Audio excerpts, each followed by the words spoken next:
These aren't pro riders that are trying to endorse product. The fact that, you know, if it's really gimmicky and really doesn't work, they're going to give you an honest opinion. You're not just looking at a written review by somebody, you're going to see a review that's actually visually shown by somebody, how they ride it, how hard they're riding it.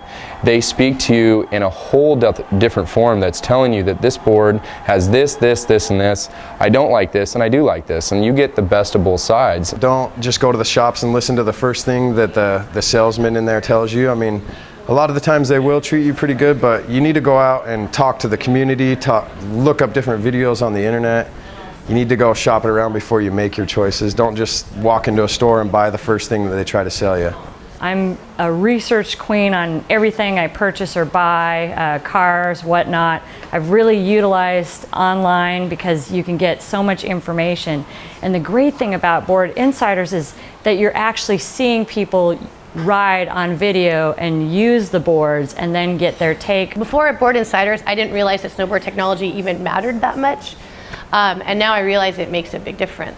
I think the biggest positive or biggest impact that Board Insiders can have for regular riders in the community is there are regular riders riding boards. There's just such a diverse amount of riders that we have in this community, the Board Insiders community. There might be some really advanced riders, some park riders, some intermediate guys that are all going to ride that board, and you take their feedback as a whole. You're getting an opinion from some guy who rides a Nitro or who rides a Burton, and he's on a LibTech or he's on a Rosignol, and if he likes it, then that's, then you know that it's not some pro telling you, I like this board because they pay me.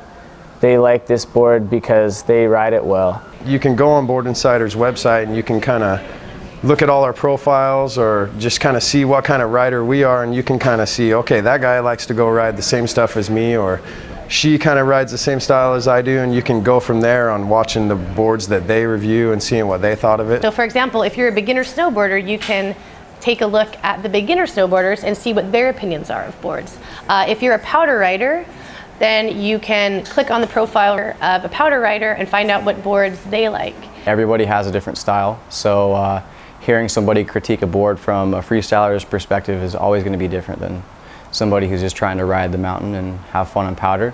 There's no bias. They're not riding for any specific brand or anything. They have no ties to any board. Now, having a person actually review it in front of you and give you more time than a little paragraph is going to ever show you, you have a better understanding of a board and when you're going to buy it.